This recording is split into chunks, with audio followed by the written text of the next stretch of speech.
छात्रों नमस्कार। मैं प्राध्यापक अशोक सिंह 11वीं और 12वीं के पाठ्यक्रम में निर्धारित किए गए व्याकरण में अलंकार का भी समावेश किया गया है। अलंकार, जिसे अंग्रेजी में फिगर ऑफ स्पीच कहते हैं। आज हम लोग जो है अलंकार के बारे में पढ़ेंगे। अलंकार शब्द का शाब्दिक अर्थ होता है आभूषण, ऑर्नामेंट्स। काव्य रूपी काया की शोभा बढ़ाने वाले अवयव, कारक, गुण, धन अथवा तत्व को अलंकार कहते हैं। दूसरे शब्दों में, जिस प्रकार आभूषण शरीर की शोभा बढ़ाते हैं, उसी प्रकार अलंकार साहित्य या काव्य को सुंदर व रोचक बनाते हैं। कहने का तात्पर्य कि अलंकार से ही काव्य का सौंदर्य बढ़ता है। काव्य का सौंदर्य बढ़ाने के लिए अलंकार का प्रयोग किया जाता है। अब हम लोग पढ़ेंगे अलंकार के भेद के बारे में। अलंकार के 3 भेद होते हैं। अलंकार के 3 भेद होते हैं। पहला, शब्दालंकार। शब्द के आधार पर जो भेद निर्धारित किया गया है वो है शब्दालंकार। दूसरा है अर्थ के आधार पर अर्थालंकार। और तीसरा जो शब्द और अर्थ पर मिश्रित है वो उभयालंकार। तो इस तरह से यहाँ पर जो है हमने अलंकार के 3 भेद देखे। पहला शब्दालंकार, दूसरा अर्थालंकार, तीसरा उभयालंकार।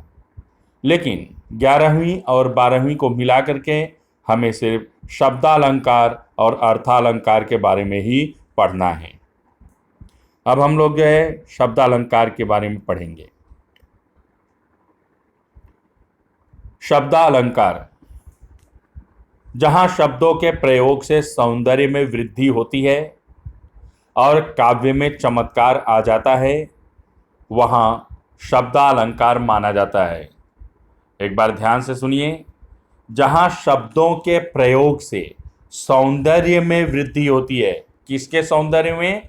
काव्य या साहित्य के सौंदर्य में वृद्धि होती है और काव्य में चमत्कार आ जाता है, तो वहाँ पे शब्दालंकार माना जाता है। इसके 4 प्रकार होते हैं। शब्दालंकार के 4 प्रकार होते हैं। पहला अनुप्रास अलंकार, दूसरा श्लेष अलंकार, तीसरा यमक अलंकार, चौथा वक्रोक्ति अलंकार। देखिए यहाँ पर शब्दालंकार की 4 भेद बताए गए हैं। पहला है अनुप्रास अलंकार, दूसरा श्लेष अलंकार, तीसरा यमक अलंकार, चौथा वक्रोक्ति अलंकार। अब हम लोग सबसे पहले शब्दालंकार के पहले भेद अर्थात अनुप्रास अलंकार के बारे में पढ़ेंगे।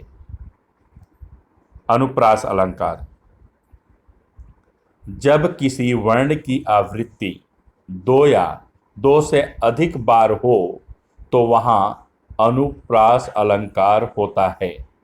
ध्यान से सुनिए। देखिए यहाँ पर क्या दिया गया है? वर्ण। किसी भी वर्ण की आवृत्ति 2 या 2 से अधिक बार हो तो वहाँ पर अनुप्रास अलंकार होता है।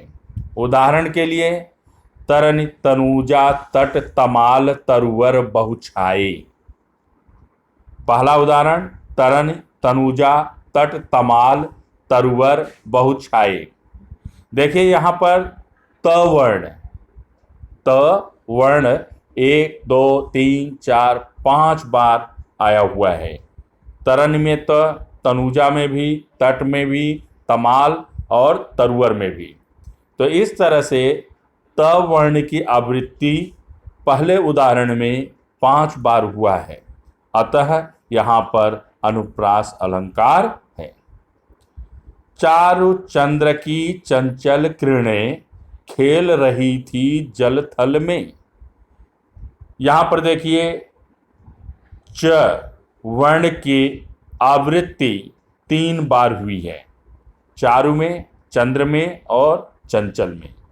इस तरह से यहाँ पर भी अनुप्रास अलंकार होता है। मुदित महीपति मंदिर आए और सेवक सचिव सुमंत्र बुलाए। देखिए इसमें पहला जो पद है उसमें म वर्ण की आवृत्ति 3 बार हुई है और दूसरे में स वर्ण की आवृत्ति 3 बार हुई है। इस तरह से यहाँ पर अनुप्रास अलंकार होता है। हमने देखा यहाँ पर त वर्ण, च वर्ण, म वर्ण और स वर्ण की आवृत्ति हुई है। तो इस तरह से जो है ध्यान देना है कि जहां पर भी हमें जो है उदाहरण दिया जाता है या पहचानने के लिए दिया जाता है, यदि उसमें किसी भी वर्ण की आवृत्ति 2 या 2 से अधिक बार हुई है तो वहां पर अनुप्रास अलंकार होता है। अनुप्रास अलंकार के 3 भेद होते हैं, छेका अनुप्रास, वृत्तानुप्रास, लाटानुप्रास। लेकिन आप लोगों को 11वीं और 12वीं के पाठ्यक्रम के आधार पर इनके भेद के बारे में पढ़ने की आवश्यकता नहीं है। अभी हम लोग जो है अगले भेद के बारे में पढ़ेंगे, श्लेष अलंकार। जहां काव्य में एक शब्द की आवृत्ति बार बार प्रयुक्त हो, ध्यान से सुनिए, जहां काव्य में एक शब्द की आवृत्ति बार बार प्रयुक्त हो किंतु प्रसंग भेद में उसके अर्थ एक से अधिक हों, अर्थात अलग अर्थ निकलते हों, तो वहां श्लेष अलंकार होता है। कहने का तात्पर्य कि शब्द बार बार आएगा लेकिन उसका अर्थ अलग अलग निकलेगा। उदाहरण, रहीमन पानी राखिए बिन पानी सब सून, पानी गए न उबरे मोती मानुष चून। यहां पानी के 3 अर्थ हैं, कांति अर्थात चमक, आत्मसम्मान इज्जत और जल। तथा पानी शब्द एक ही बार प्रयुक्त है। पानी जो शब्द है वो एक बार यहां पर प्रयोग में आया है लेकिन उसका अर्थ सबके लिए जो है अलग अलग है। कैसे? पानी के बिना सब कुछ सूना हो जाता है, सब कुछ बेकार हो जाता है। कैसे? मोती, पानी के बिना, चमक के बिना मोती बेकार है। मनुष्य, जिस मनुष्य के पास जो है सम्मान नहीं होता है, इज्जत नहीं होता है, उस मनुष्य का जीवन बेकार है। चूना, चूना में अगर पानी नहीं हो तो उसका जीवन बेकार है, मतलब वह किसी काम का नहीं होता है।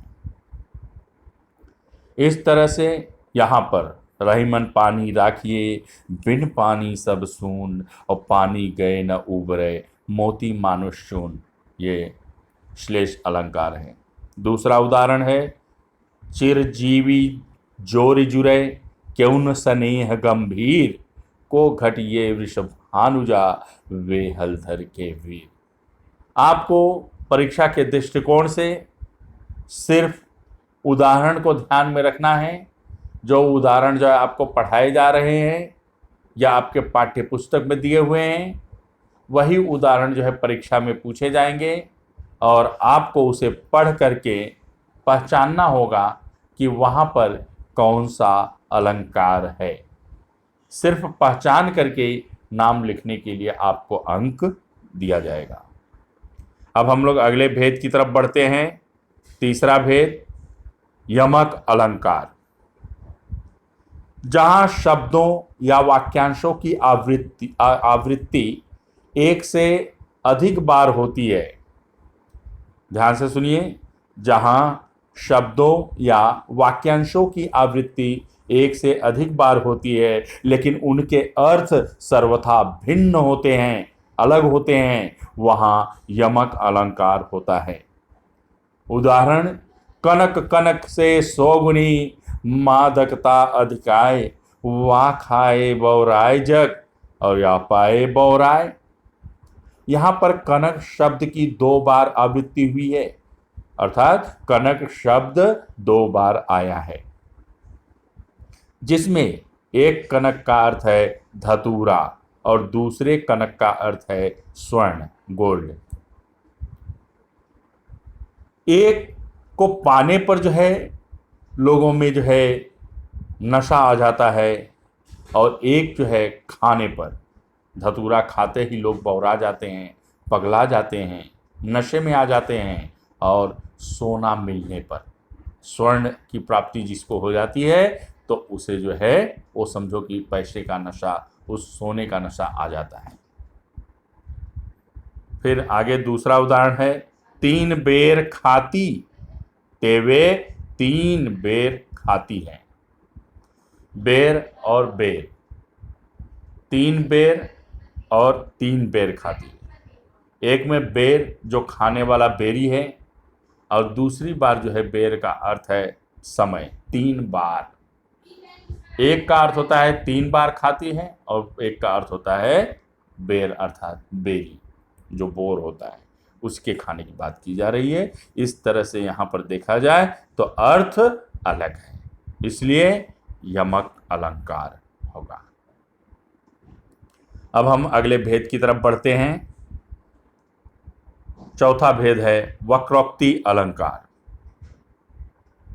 यहां पर नाम से ही पता चल जाता है, वक्र उक्ति अलंकार। वक्र मतलब टेढ़ा, उक्ति मतलब कथन। जहां किसी बात पर वक्ता और श्रोता की किसी उक्ति के संबंध में, उक्ति कथन के संबंध में अर्थ कल्पना में भिन्नता का आभास हो, वहां वक्रोक्ति अलंकार होता है। कहने का तात्पर्य, कोई वक्ता बोल रहा है, उसका बोलने का उद्देश्य वो कुछ और है, वो कहना कुछ और चाहता है, लेकिन सुनने वाला उसका अर्थ कुछ अलग ही ग्रहण करता है, तो वहां पर वक्रोक्ति अलंकार होता है। मैं सुकुमार नाथ बन जोगू, और तुम ही उचित तप मोकह भोगू। को तुम इत, देखिए पहले उदाहरण को देख लेते हैं पहले। मैं सुकुमार नाथ बन जोगू, और तुम ही उचित तप मोकह भोगू, कि मैं सुकुमार हूं, मैं सुकुमार हूं, नाजुक हूं, और नाथ जो है वन के योग्य है, और उनके लिए तपस्या है, और मैं सुखों को भोगती रहूं, ये कहां तक उचित है। यहां पर व्यंग्यात्मक दृष्टिकोण से जो है तंज कसते हुए जो है अपने उक्ति को कहा गया है। दूसरे में, को तुम इत आए कहां, घनश्याम हो तो कितहु बरसो, कि तुम यहां पर आए हो, कौन हो, क्या बताए, घनश्याम, तो यहां पर क्या जरूरत थी आने की, तुम कहीं भी जाकर के बरसो। मतलब ये कि वहां पर जो है नाम बताया उन्होंने घनश्याम, लेकिन अर्थ क्या लिया गया, बादल के रूप में कहीं भी जाकर के बरसो, यहां पर क्या जरूरत थी। चित चोर कहावत है हम तो, तह जाऊं जहां धन है सरसों। कहते हैं क्या कि चित्त चोर, मुझे चित्त चोर कहते हैं, कि मतलब ये कि मैं तो चित्त चुराने वाला हूं, मन चुरा लेने वाला हूं, लोगों के दिल को चुरा लेने वाला हूं। सुनने वाला कहते हैं, जब चित्त चोर ही हो, जब तुम चोर ही हो, तो यहां पर आने की जरूरत क्या थी, वहां जाओ जहां पर बहुत सारे धन पड़े हों। तो इस तरह से यहां पर जो है जो कथन है उसकी उक्ति को कुछ अलग भिन्न अर्थ में ही लिया जाता है, इसलिए यहाँ पर वक्रोक्ति अलंकार होता है। आगे और भी उदाहरण है, जैसे ऋषिकेश नए रंग लाल भले, कहूँ जाय लगो तिय के गरसो, बलि पे जो लखो मनमोहन है, पुण्य पौरी लला पग क्यों परसो, कहाँ भिखारी गयो यहाँ ते, करे जो तू पति पालो। तो इस तरह से यहाँ पर जो अलग अलग पंक्तियां दी गई, सभी उदाहरण दिए गए हैं वक्रोक्ति अलंकार की। कोई भी जो है 2-3 उदाहरण आपको जो है पढ़ना है ध्यान से, और ध्यान रखना है जब भी परीक्षा में पूछा जाएगा तो आपको जो है पहचानना है। हम आगे बढ़ते हैं अर्थालंकार की तरफ। हमने देखा था अलंकार के जो है 3 भेद बताए गए थे, पहला शब्दालंकार, दूसरा अर्थालंकार, और तीसरा उभयालंकार।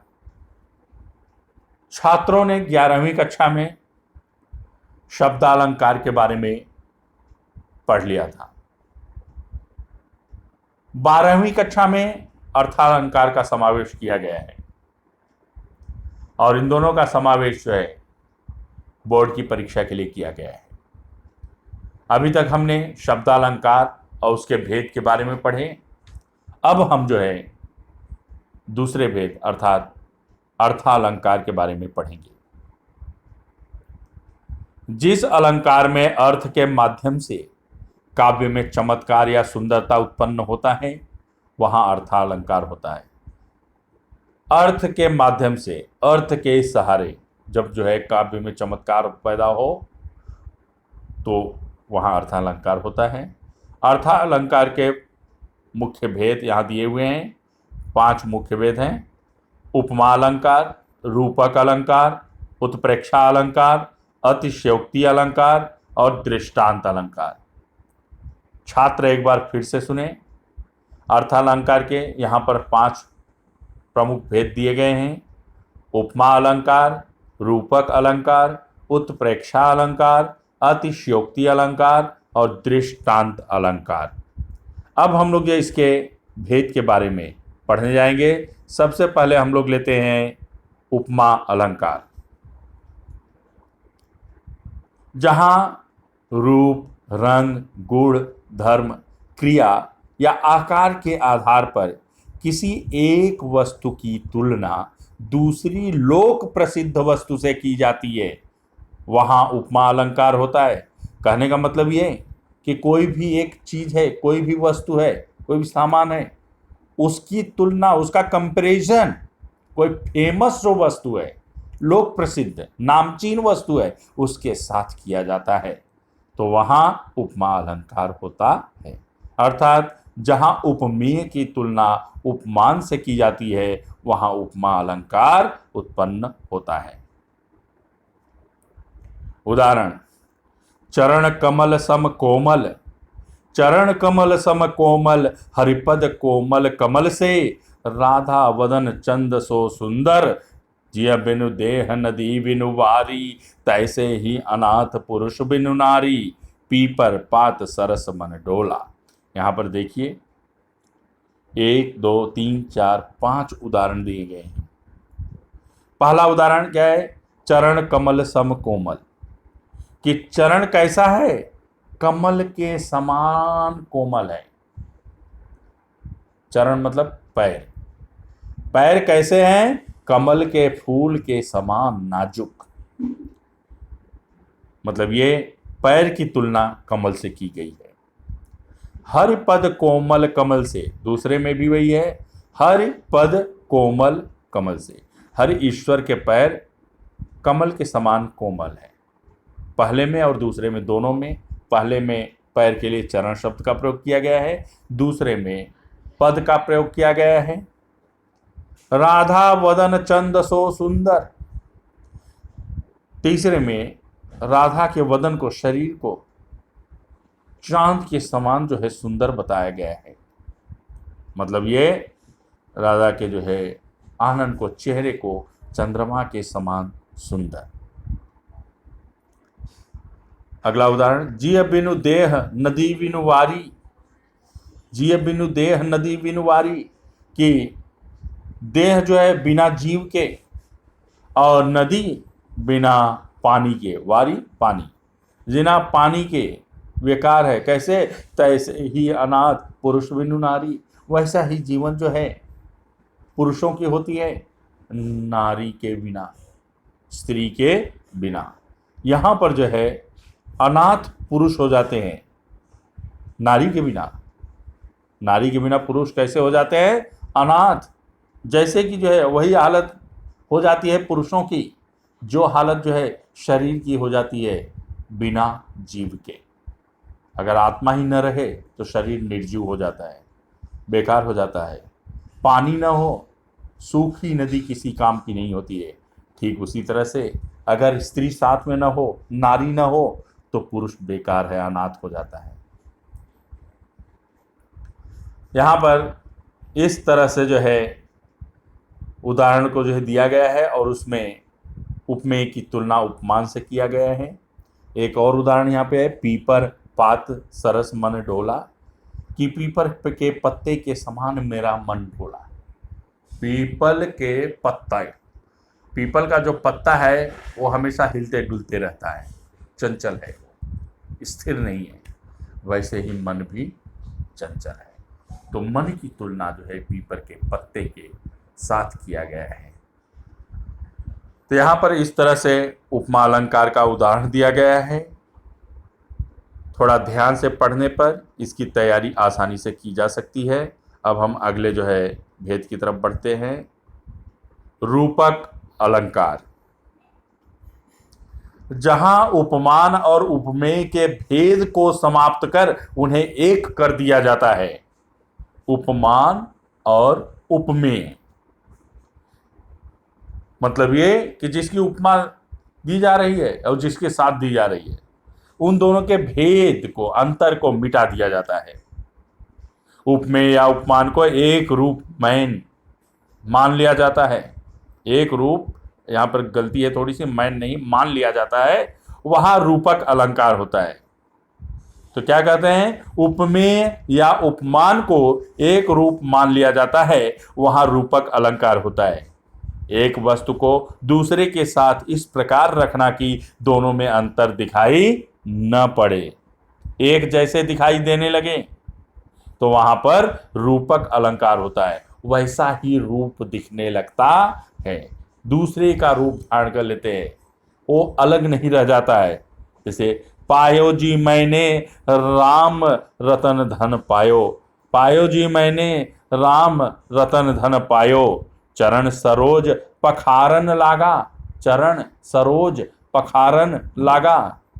कि देखिए चरण सरोज पखारन लगा कि वहां पर कमल रूपी, कमल के रूप में, कमल के आकार या कमल के जैसा सुंदर दिखने वाले पैर को ही धोने लगे।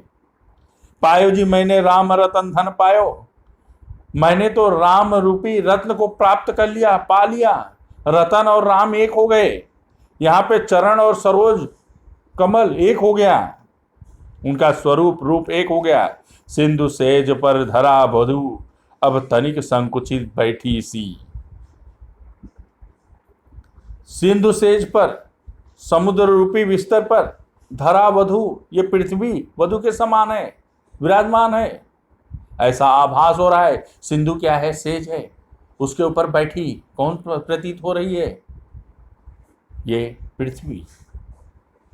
उधो मेरा हृदय तल था एक उद्यान न्यारा, शोभा देती अमित उसमें कल्पना क्यारियां भी। अगला उदाहरण, उदित उदयगिरि मंच पर रघुवर बाल पतंग, और बिग से संत सरोज सब हर्षे लोचन भृंग। यहाँ पर इस तरह से इन उदाहरणों में उपमान और उपमेय के भेद को समाप्त कर दिया गया है, उनके स्वरूप को एक ही मान लिया गया है, इसलिए वहां पर रूपक अलंकार होता है। अगला भेद, उत्प्रेक्षा अलंकार, जहां पर उपमेय में उपमान की कल्पना या संभावना प्रकट की जाए या उपमेय को ही उपमान मान लिया जाए, तो वहां उत्प्रेक्षा अलंकार होता है। उदाहरण, सोहत ओढ़े पीतपट, श्याम सलोने गात, और मनोह नीलमणि शैल पर आतप पर्यो प्रभात। सोहत ओढ़े पीतपट, पीला कपड़ा जो है ओढ़े हुए हैं, जो कि शोभा देती है, सुशोभित हो रहा है, उनकी सुंदरता को और बढ़ा रहा है। श्याम सलोने गात, सांवला सा जो है उनका शरीर है, सांवले शरीर पर उन्होंने जो है पीले रंग के कपड़े को ओढ़ रखा है, जो कि उनकी खूबसूरती को और बढ़ा रहा है, बहुत ही सुंदर लग रहा है। इसलिए यहां पर जो है क्या है, उपमेय और उपमान कल्पना कैसे है, मनोह नील मणि शैल पर आतप पर्यो प्रभात, कि नीले रंग वाले मणि वाले शैल पर, पहाड़ पर सूर्य की रोशनी पड़ रही हो। देखिए यहां पर तुलना कैसे किया गया है कि सांवले शरीर पर जो है पीला कपड़ा जो ओढ़ा गया है, उसकी सुंदरता, उसकी झलक कैसी दिखाई दे रही है, जैसे नीले मणि रूपी पहाड़ पर सूर्य की रोशनी पड़ रही हो। नीलमणि शैल क्या है, श्याम सलोना गात, श्याम सलोना मतलब सांवले रंग का शरीर। और सूर्य की रोशनी किसको यहाँ पर बतला दिया गया है? पीले रंग के कपड़े को। इस तरह से यहाँ पर उपमेय में उपमा की कल्पना या संभावना प्रकट की गई है और यहाँ पर उत्प्रेक्षा अलंकार होता है। और भी उदाहरण दिए गए हैं। उस क्रोध के मारे तन उसका कांपने लगा, मतलब गुस्से के कारण उसका शरीर कांपने लगा, मानो हवा के जोर से सोता हुआ सागर जगा, जैसे कि हवा के झोंके के कारण जो है समुद्र सो रहा हो और जाग गया हो, उसमें लहरें आने लगी हो। लता भवन ते प्रकट भय ते ही अवसर दो भाई, निकसे जन जुग विमल बंद जलत पटल बिलगाए। जान पड़ता है नेत्र देख बड़े बड़े, हीरकों में गोल नीलम है जड़े। इस तरह से देखा जाए तो यहाँ पर जो है हर जगह पर उपमान की कल्पना या संभावना प्रकट की गई है। किसमें? उपमेय में। इसलिए यहाँ पर उत्प्रेक्षा अलंकार होता है। छात्रों, ध्यान से पढ़ोगे, उदाहरण पर थोड़ा ध्यान दोगे तो आप तैयारी आसानी से कर पाओगे। अब हम लोग अगले भेद की तरफ बढ़ते हैं। यह है दृष्टांत अलंकार। दृष्टांत, जिसका अर्थ ही होता है उदाहरण। दृष्टांत का अर्थ है उदाहरण, किसी बात की सत्यता प्रमाणित करने के लिए उसी ढंग की कोई दूसरी बात कही जाती है। मतलब ये अपने बात के को साबित करने के लिए, तर्क देने के लिए वैसी ही बात करके उदाहरण के रूप में, मिसाल के रूप में उसे प्रस्तुत की जाती है, तो वहां पर दृष्टांत अलंकार होता है, जिससे पूर्व कथन की प्रामाणिकता सिद्ध हो जाती है। मतलब ये कि पहले जो कुछ भी कहा गया है उसको सिद्ध करने के लिए दूसरी बात जो कहते हैं, तर्क जो देते हैं, जो विचार प्रस्तुत करते हैं, वो पहले वाली कही गई बात को प्रामाणिक सिद्ध करता है। और ऐसा यदि हो रहा है तो वहां पर दृष्टांत अलंकार होता है। उदाहरण, करत करत अभ्यास के जड़मत होत सुजान, और रसरी आवत जात है सिल पर पड़त निशान। कि लगातार अभ्यास करने के कारण जो मूर्ख हैं वो भी जो है चालाक हो जाते हैं, चतुर हो जाते हैं, उनमें भी चतुराई आ जाती है। ठीक उसी तरह से जैसे रस्सी के बार बार आने से या घिसने से कठोर पत्थर पर भी निशान आ जाता है। उदाहरण यहां पर दिया गया,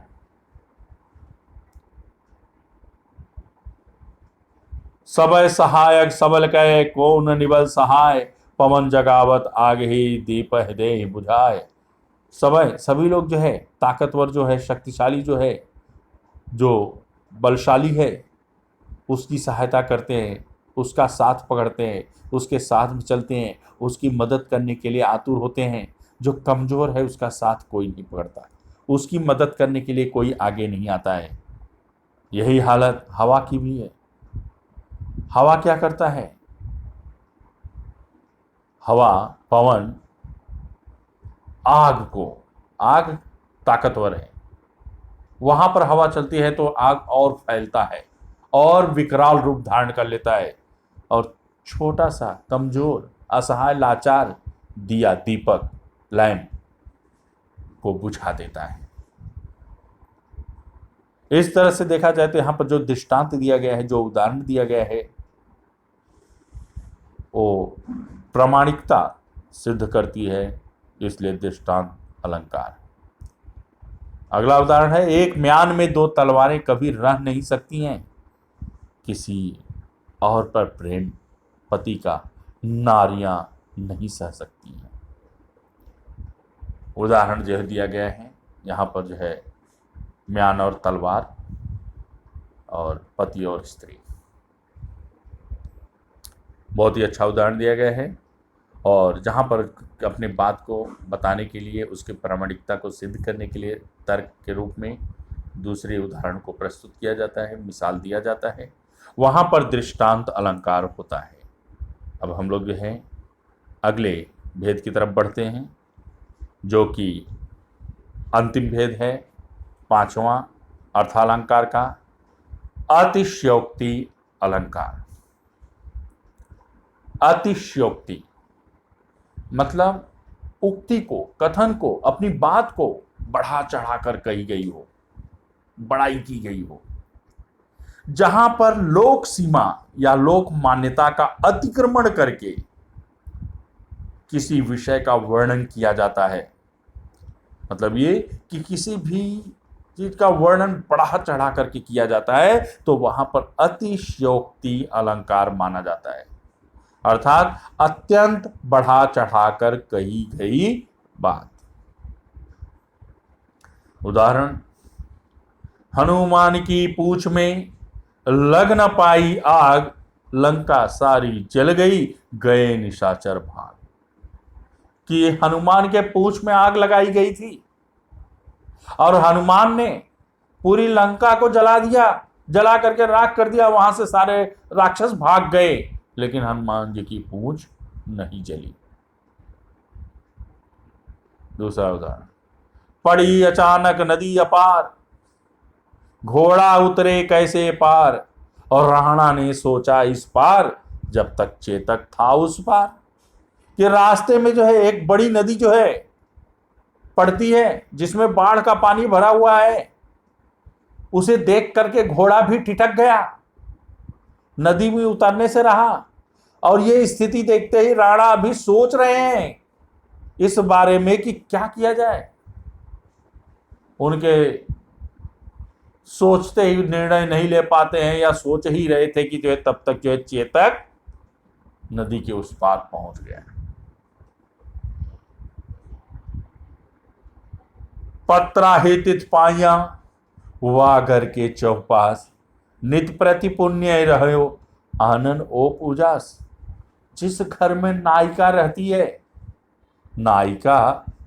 है, वहां पर जो है उस घर के आसपास या चारों तरफ जो है तिथि ज्ञात करने के लिए जो है पोथी पत्रे का सहारा लेना पड़ता है। पहले के लोग जो है तिथि ज्ञात करने के लिए चंद्रमा के घटते बढ़ते क्रम को देख करके अनुमान लगा लेते थे कि किस दिन अमावस्या है, किस दिन पूर्णिमा है, या घटता और बढ़ते क्रम को देख करके तिथियों का पता लगा लेते थे।